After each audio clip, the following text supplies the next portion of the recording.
साथीहरु नमस्कार, जय घन्टी। सर्वप्रथम त आज हामी नेपालमा बसोबास गर्ने खास गरी विद्यार्थीहरूको खुसीको दिन सरस्वती पूजा, सबैलाई सरस्वती पूजाको शुभकामना। र आज मर्निङमा सानो राजनीतिक गफ गरौँ। अहिले चुनाव माहौलमा चिया पनि खाउँ है, चिया पनि खाउँ। सर्वप्रथम त बेसिकली हाम्रो जुन नेपालमा बसोबास गरेका साथीहरू हुनुहुन्छ, जुन राजनीतिकमा प्रत्यक्ष रूपमा चासो राख्नुहुन्न, उहाँहरूलाई सानो कुराहरू पनि थाहा छैन। म 2-3 जनाहरूलाई सोधेँ, उहाँलाई प्रदेश पनि थाहा छैन, क्षेत्रमा पनि थाहा छैन, वडा पनि थाहा छैन। उहाँलाई के थाहा छ? जय घन्टी। उहाँलाई के थाहा छ? जय तारा। मतलब हम त काङ्ग्रेसिया होइ, त्यति मात्रै थाहा छ। बेसी कुरा सरहरू यो भिडियो लामो हुन्छ, नभगाउनु होला है।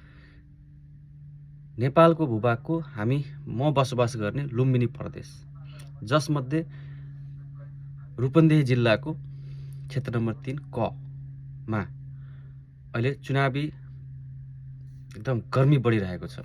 र त्यसबाट चाहिँ राष्ट्रिय स्वतन्त्रबाट हुनुहुन्छ दिपजङ थापाजी। उहाँ को हो त? रासपा भन्दैमा उहाँ एकदम राम्रै हो त? उहाँ एकदम खत्रै मान्छे हो त या होइन? यो बुझ्नको लागि तपाईँ मेरो भिडियो पुरा हेर्नुपर्छ। दिपजङ थापा उहाँ चाहिँ भैरवाको बासिन्दा हुनुहुन्छ, पुरानो बासिन्दा। अहिले चाहिँ उहाँ एउटा सफल डाक्टरको रूपमा चिन्नुहुन्छ। उहाँ न्युरोलोजिस्ट हुनुहुन्छ। अब कतिपय सायद यो न्युरोलोजिस्ट भनेको के हो? उहाँले दिमाग सम्बन्धी, नसा सम्बन्धी, दिमाग सम्बन्धी को डाक्टर हो उहाँ। उहाँको चाहिँ क्लिनिक काठमाडौँमा छ र भैरवमा पनि अब हुन्छ नि त, नेपालमा त क्लिनिकमा जाने सिस्टम हुन्छ नि, त्यसमा चाहिँ उहाँले काम गर्नुहुन्छ। बाँकी उहाँको केही छैन। उहाँले केही भाङ भुत्लो केही पनि गर्नुभएको छैन रूपन्देहीको लागि, देशको लागि। उहाँले पढ्नुभएको छ, उहाँले पैसा कमाउनु भएको छ।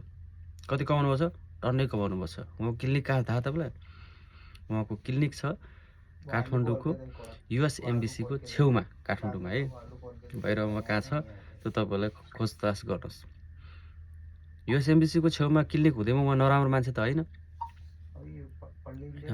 त्यस कारणले एउटा उम्मेदवार छान्दाखेरि म यो पार्टीको हो, मेरो पार्टीको मान्छे सबै राम्रो हुन्छ भन्ने कन्सेप्ट त्यागिदिनुहोस्, जुनै पनि पार्टीलाई।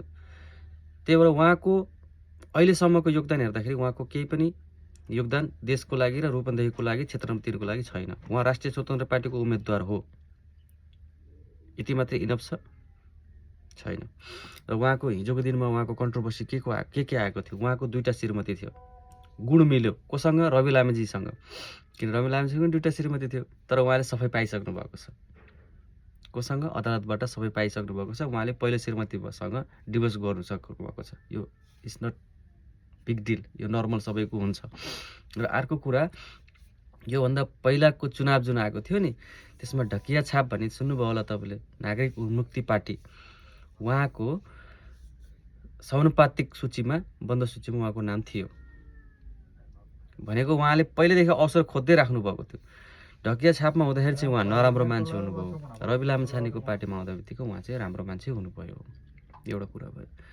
र अर्को कुरा के छ भन्दाखेरि चाहिँ, प्राइमेरी इलेक्सनमा जब 7 जनाको भिडन्त थियो रासपाको प्राइमेरी इलेक्सनमा, त्यसमा पनि उहाँले चाहिँ मोबाइल फोनहरू लान नपाउने भन्दाखेरि चाहिँ उहाँले चाहिँ भिडियोवाला ग्लास लगाएर जानुभएको पनि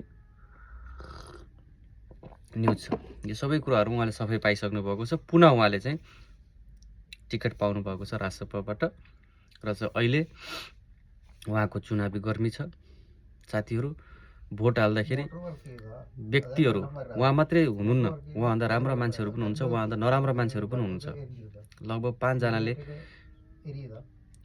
उम्मेदवारी दिनुभएको छ। उहाँहरूको बारेमा पनि बुझेर भोट दिनु होला। तपाईँलाई अरू क्यान्डिडेटहरूको बारेमा पनि तपाईँलाई जानकारी चाहिन्छ भने मेरो यो फेसबुक पेज फलो गर्नु होला, ताकि एउटा सानो मिस्टेकले 5 वर्षसम्म पछुताउनु नपरोस्। धन्यवाद।